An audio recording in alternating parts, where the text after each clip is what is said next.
On May 22, 1863, the War Department of the United States established what became known as the United States Colored Troop, an outgrowth of the Bureau of Colored Troops. This bureau was created to train black soldiers, provide economic aid, and set up schools to educate liberated freedmen.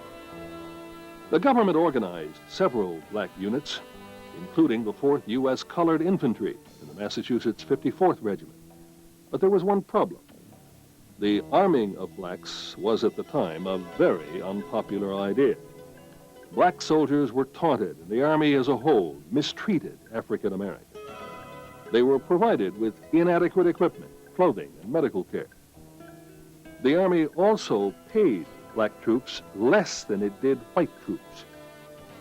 But even though the circumstances were less than desirable, many African American soldiers declared they were fighting for the liberation of enslaved blacks and not the money. Such a declaration of intent held true for several decades. By the end of the Civil War, more than 200,000 African Americans had served in the armed forces, many of whom were cited for valor and received medals. In 1866, Congress created 6 black regiments, and in 1869, the 4 infantry units were combined into 2. When the Civil War ended, most African American soldiers were assigned to the West to fight the Indians. The Indians called the black troops buffalo soldiers because of the texture of their hair. In what was described as the Indian Wars, black soldiers continued to distinguish themselves, winning 17 medals of honor. The United States Colored Troops may have had humble beginnings, and they may have been ridiculed. They became our country's most fierce and experienced fighting. During the Spanish-American War, the colored troops were again called upon to give their lives in defense of this country. And again, they distinguished themselves with acts of valor. Then in 1917, when Germany attacked neutral ships sparking the Great War, black soldiers were again called to fight. But many blacks who felt their great show of heroism in preceding wars would elevate the race in the eyes of their oppressors were disturbed, to put it mildly, to find nothing had changed. And some were reluctant to risk their lives again in another war. But civil rights leader W.E.B. Du Bois advised African Americans to defend their country and worry about their rights later. Defend they did.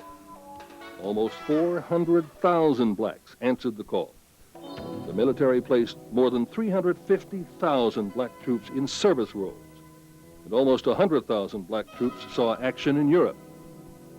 During the First World War, only 3 black soldiers attained officer rank: Colonel Charles Young and First Lieutenants Benjamin O. Davis Sr. and John E. Green. Black troops who saw action served with distinction, but the U.S. largely ignored them.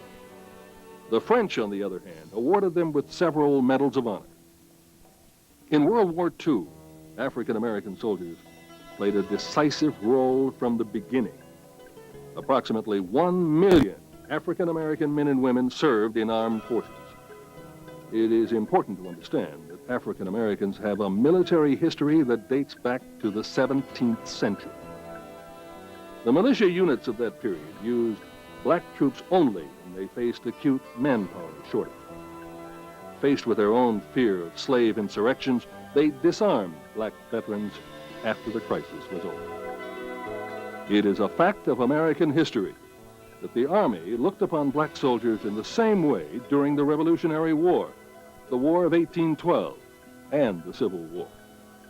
The Army considered black soldiers as auxiliary to be used under the guidance of whites. It was only after the Civil War that African American soldiers enjoyed greater independence in the field.